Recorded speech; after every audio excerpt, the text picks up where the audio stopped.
Hi, I'm Suhaila Mira, and welcome to the second installment of TABLEWORK, a TAPS video series featuring members of our show's creative teams and casts in a roundtable discussion of their scholarly and creative efforts and for taking their production from the page to the stage. The phrase TABLEWORK is a performing arts term for the early rehearsal period, focusing on the script analysis and source material. Today's panelists will help us dive into TAPS's winter main stage, Everybody by Brandon Jacobs Jenkins.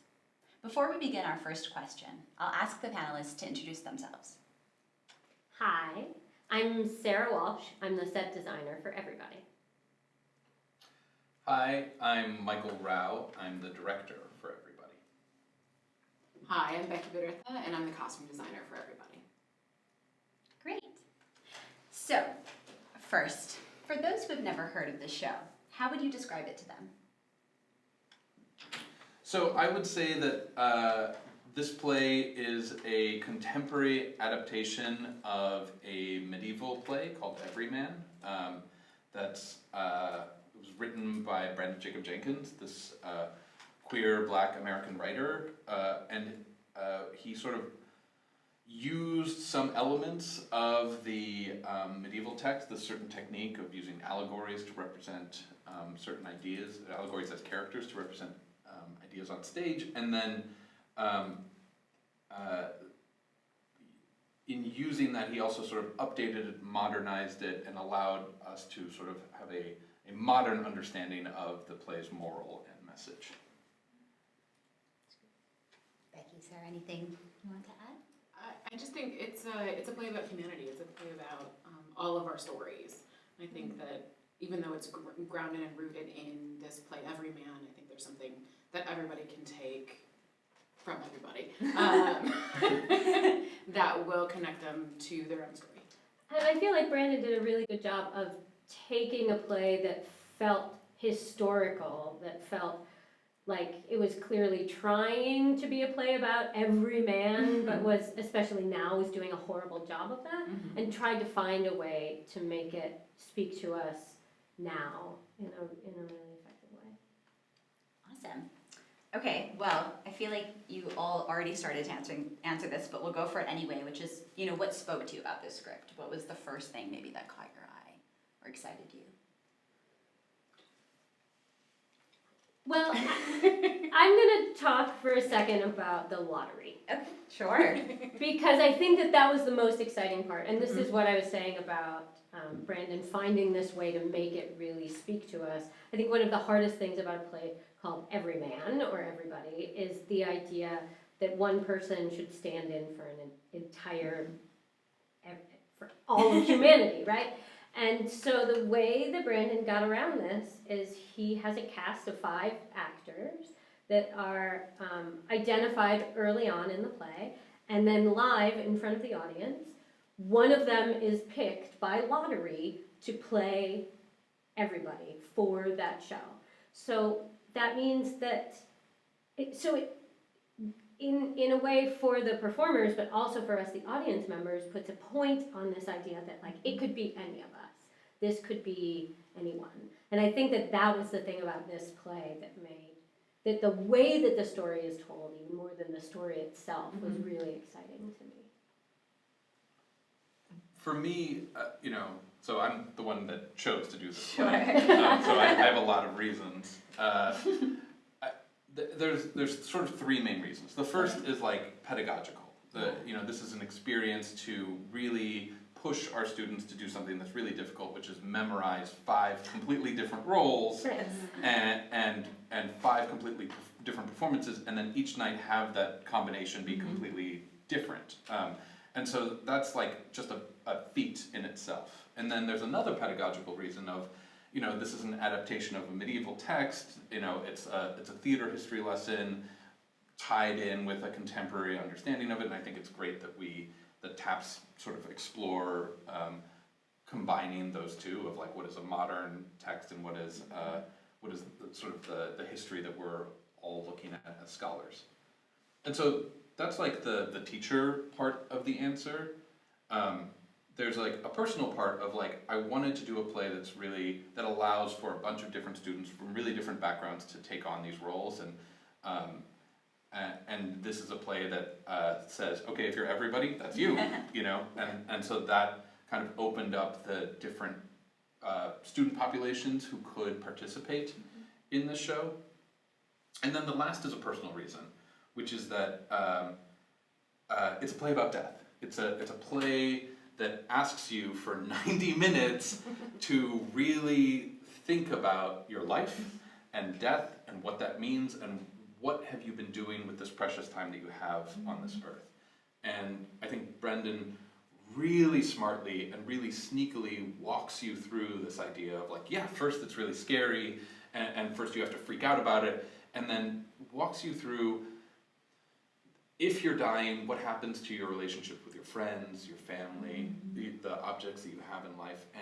And for me, my personal interpretation is that it ends in like what I think is the best response that you can have to death, which is gratitude. Gratitude for the life that you have, for the time that you have on this earth, and actually knowing that you're going to die helps you appreciate the time that you do have and sort of changes how you're seeing things. And I think, you know, in the theater, it's rare that you have an opportunity, or every time you make a play, you actually have an opportunity to have a conversation with the community that's watching it.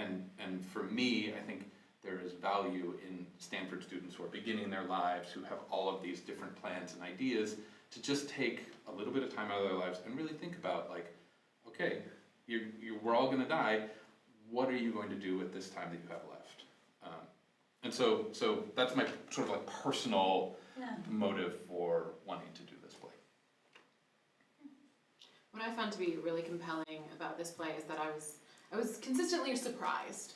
I know the play Everyman, but even reading this play, there were things that jumped out at me that I wasn't expecting to happen. I'm not going to tell you all those things because I'm surprised when you come to see the show. But also, one of the things that's really interesting is the juxtaposition of all these really big, heavy, weighty life ideas, and it's also really funny. And I think that it's really accessible in the comedy and presenting these ideas in a way that's accessible to everyone. Thank you for saying that, because I'm worried that like it's about death. It makes you completely forget. No, it's really funny. It's really There's funny, also jokes in it. hilarious. Yes. Okay, great, thank you. So a question for Michael, which is, how have you, given the lottery that Sarah explained, how have you handled a rotating cast in the rehearsal room? So basically, it's really difficult. Is the short answer. Yes. What I wanted to do is prepare the actors with to be able to handle just the randomness of it and to get used to it and be like, okay, great, I'm playing this role today, no problem. So at the beginning of each rehearsal, we have our own sort of mini lottery that helps the actors sort of get used to the idea of like, I have no idea who I'm going to be playing, but I'm comfortable playing any one of the characters. That then stage management actually tracks, and they have a very beautiful, complicated spreadsheet of like, here's how many times each person has played this many roles, so that we're also making sure that even if the lottery ends up being a little less random as we want, that we can sort of even them out and make sure that everyone gets some experience of rehearsing each role at least once. And that's all I don't have that much time. Right. So all I have to do is make sure that everyone gets one chance of at least trying the thing. And then they're used to the idea of like, I don't necessarily know who my partner will be, but I know what I'm supposed to do in each sort of performance track. The other thing you did was you had all of your performers memorize over break. Yes. So they actually came into winter quarter having that like half of the script memorized already. Which just feels like it was hard enough for them with it already being memorized that it's been really amazing to watch. I can't imagine what would have happened if they were trying, because that doesn't always happen traditionally, right? Like a lot of times you're used to, as a performer, memorizing as you block. Not so with this one. It's kind of crazy too to like have class discussions or to talk about things in rehearsal, because they all have the entire script memorized. So that I'll like be looking through my script of like, what's the beginning of that line, and they'll just repeat it back perfectly to me. Exactly. Yes, exactly. Nice. Yeah, it's true. It gives you a much deeper understanding of the show when you have it, when you know it that well. Absolutely. And that early too, so they have all this extra time to dig deep. Thank you. Okay, so then for Becky and Sarah, from a design perspective, what are the sort of themes or ideas you've been trying to, or working on representing on stage? Well, for me, a big part of it immediately was about audience-performer relationship, which is always a thing for me.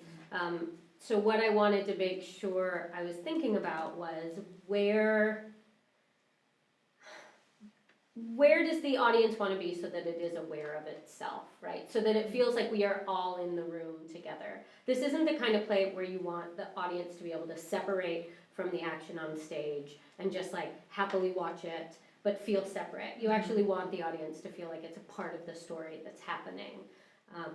And so we set up the space to the Robley to be traverse. So what that means is that there's audience on either side of a playing space, so that we are looking across the playing space at more of us, at more audience.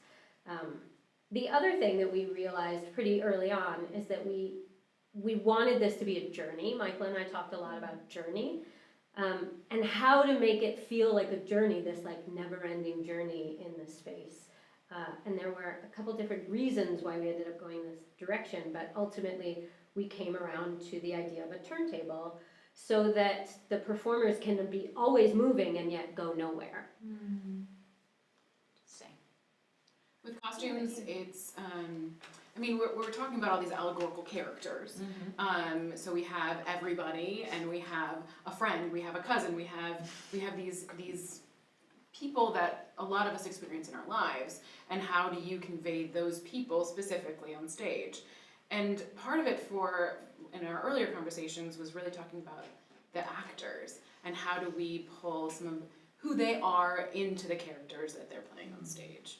How do we represent them as a way to represent a little piece of who these allegories are? Because I guess, hopefully know that all of these people are a friend, all of them hopefully are a cousin or a family member, and so sort of inputting who they are into who they're playing throughout the show, regardless of who they end up playing, I think is a really useful way to get at part of that allegory, but also representing them as people in this universe.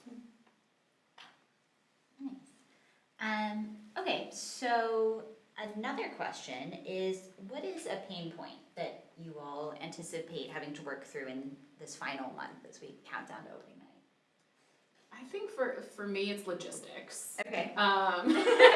Good answer. So we have 5 somebodies that we don't really know what they're gonna play every night. It's gonna be a lottery, so figuring out how to practically figure out, once they know who they're playing, what their costume track is going to be, and how does that all work backstage, and how do we keep that clean and not chaotic, and so everyone remembers what they're supposed to wear. So just really figuring out how that plays out in real time, because we've planned and planned and planned, but then Actually trying it. Yeah. and figuring out how it's going to work in real space. Yeah, the same thing for us, like with bodies in space, is that what we're used to during tech is being able to, okay, now we're going to put all the pieces together, we're going to, we're very used to the process between rehearsal and tech, like, oh, maybe it'll be like this, or maybe, but like by the time we get to the end of tech, we know what the thing is. This is a show where we will never know what the thing is. Like the thing is not one thing. The thing is 720 things. So trying to problem solve in a way, even in tech, so that every performer has a sense of what this moment looks like / feels like, even though they may never play it on stage, or they may never play it with the scene partner that they're playing it with right now in tech. The same way that in rehearsal we have a lottery to make sure that they have all practiced like saying the lines, we have the same thing that's going to happen in tech, which is just about like bodies moving in space and knowing who's supposed to be where and when. It's a new kind of logistical nightmare that I'm really excited about.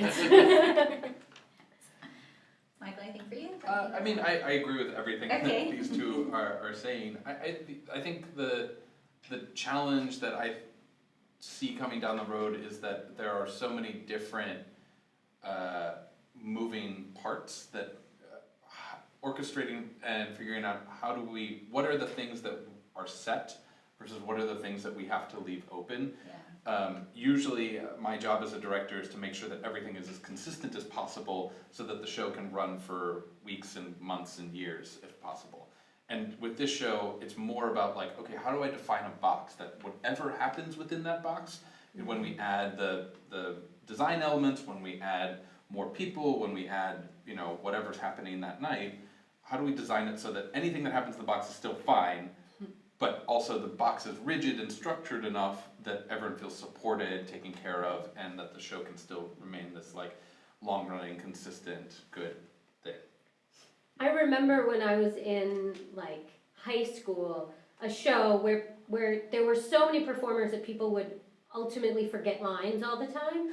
But we all knew that if anything happened and like nobody spoke for too long, somebody would just go, but the next day, and we would all go, we went swimming, and we would just kind of like jump to the end of the thing, and we would all know that we had that to rely on. And I feel like this show has those built in over and over again. Yeah. There's also a different kind of support system when you know that the person you're playing with knows your lines as well as you do. Yeah. That like that kind of momentary like mind melt doesn't really happen.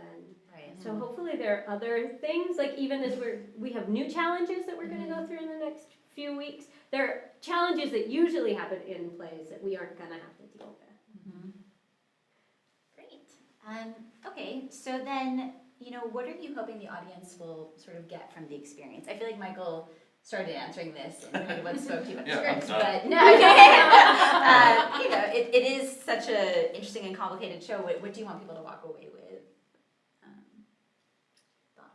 I sort of hope that everyone sees a piece of their own life and sees a piece of themselves as they're watching the play, can reflect on who they are in space and look at like what they want to do with their lives, and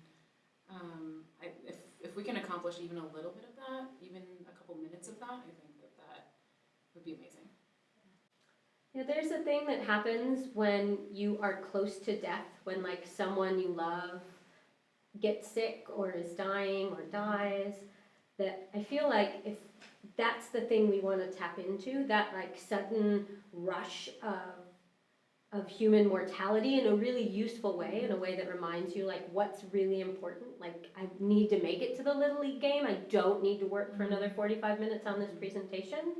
And I think it's that thing that I hope that we can tap into that makes people like leave the show and call their mom, right? Or like go do that thing that they've been meaning to do forever. Change majors, That's what I want to tap into.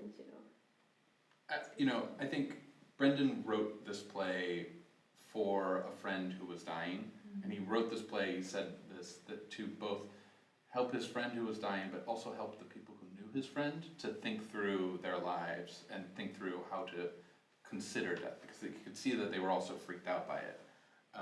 And so I think that's, there are helpful lessons embedded within this play about what to do, how to behave, and how maybe not to behave in this play. And if we think about theater as like a rehearsal for how to live your life, or ways in which you can think through a situation without necessarily having to go through it, I think that's where the value of it is in, this is a play that lets you consider what it would be like, and how you should, what's the best version of yourself that you could bring to this situation, considering that we're all going to have to do it at some point.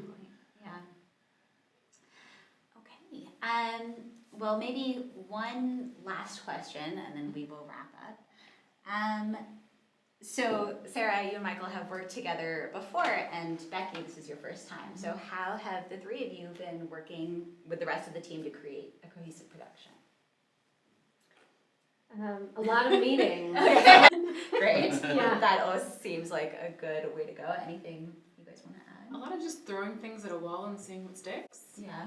You know, just sharing a lot of ideas and seeing what's terrible and see what what really works well and see what how the things that I'm thinking and the things Sarah is thinking and the things Michael are thinking just all come together Yeah. and where those connect and where they don't connect and all of that can be super interesting.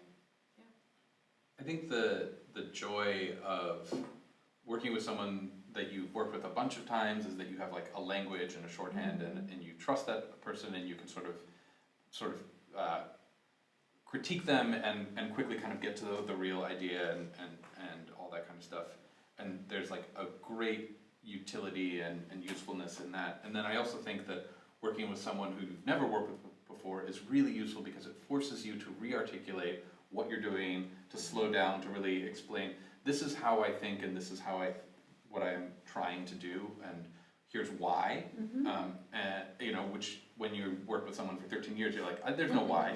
We both accept the why, you know. And what's amazing about this process is that I get to do both, you know. Like I get an experience of being like, okay, you know what, it's this thing, and we did that show that we did 8 years ago, we could kind of do that, but not that one part that we did, you know. Yeah. And then also in this process to be like, hi, here's me, here's the way that I think, here's what I think our goals are, here's what is important, and that's a real like pleasure and joy. Awesome. Well, thank you, and thank you everyone for tuning in. We hope to see you at the show.